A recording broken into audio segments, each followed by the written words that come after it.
Teen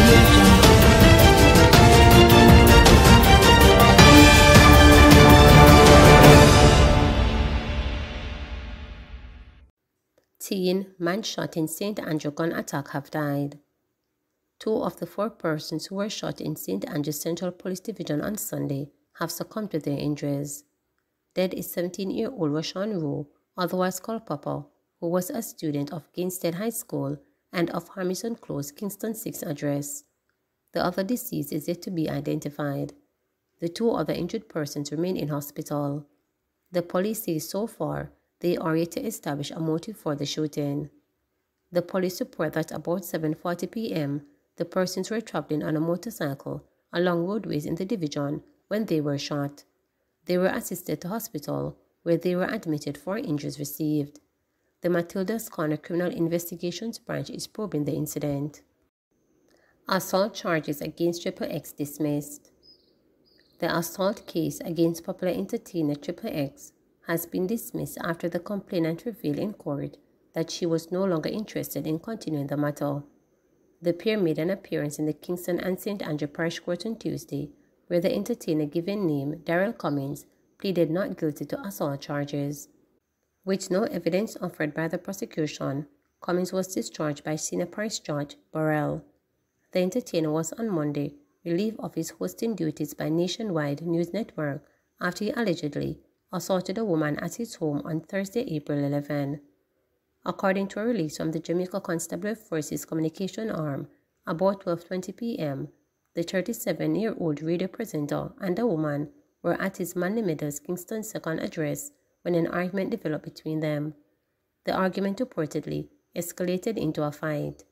It is alleged that Cummins used his hand to hit the woman in her face, causing bruises and swelling.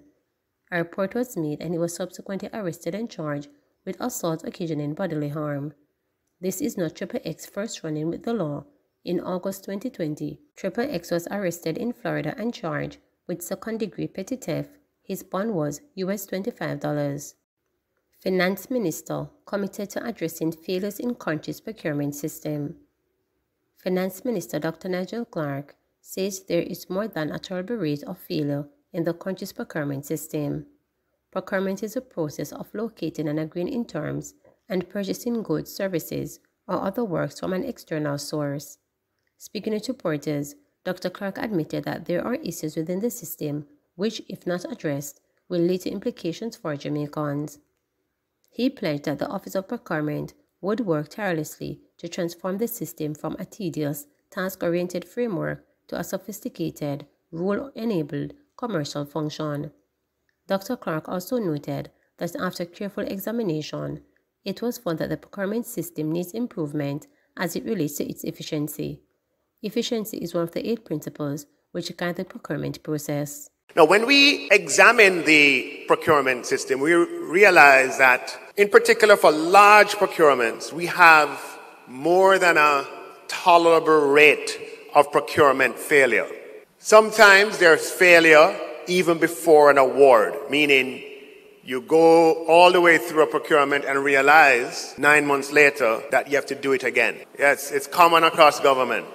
And then we have the failures where an award is made and the supplier cannot deliver, and you have to do it again. Now, who suffers as a result of this? Who suffers? The people of Jamaica. And we end up with unintended consequences from these kinds of occurrences.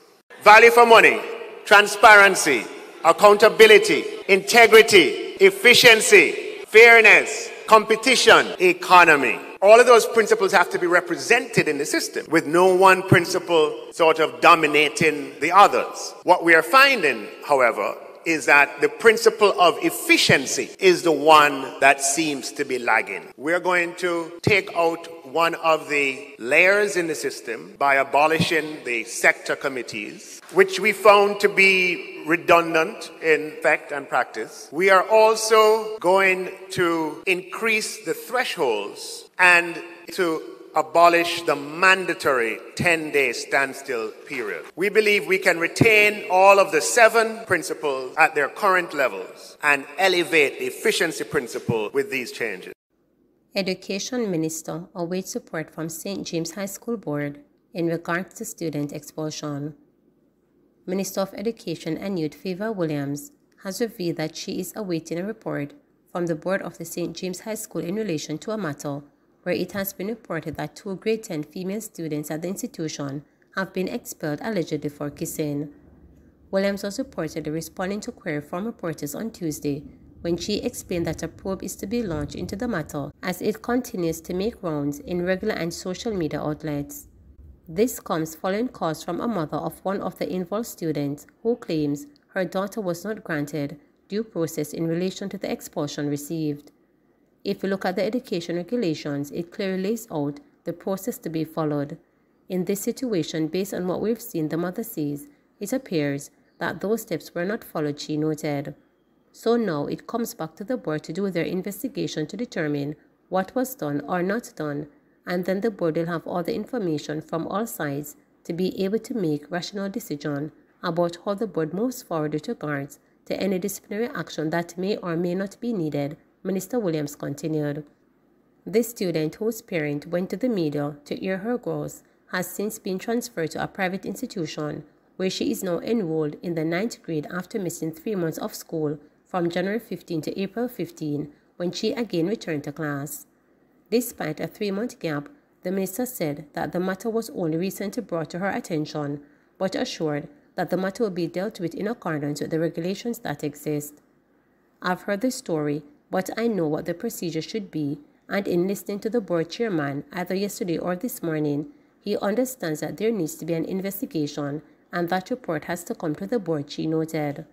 Therefore, according to Williams, she is unable to provide an informed comment on the matter until the investigation is completed and a report brought to her attention. I can't preempt the investigation. We just have to wait to see, because remember, there is a parent side, the principal side, there are the 2 students who are involved, so we are just going to have to allow the board to convene and get their process underway and then to make a determination as to what are the next steps, she noted. A meeting of the school board is scheduled to be held in short order, although she said she was unavailable to provide the exact date. I understand from speaking with the chairman that a board meeting will be happening very soon, and so I would expect to begin to learn what are the steps the board is taking in this process, she noted. The minister is therefore urging patience from individuals as the investigative procedure continues. We have rules for a reason. It's for order in the education system, but we also should avoid jumping to conclusions when we hear of these situations, because based on my experience so far, many times what comes to my versus what is in a report after an investigation, there is a gap, there is a difference, she noted. I have learned to wait on the process. Sometimes it may take longer than others, and I would like it to take, but it is inevitable at the end of that. You have the facts in front of you to make a justifiable decision in which you will go forward, which she continued. Please remember to subscribe, like, share, and click the notification bell for daily updates.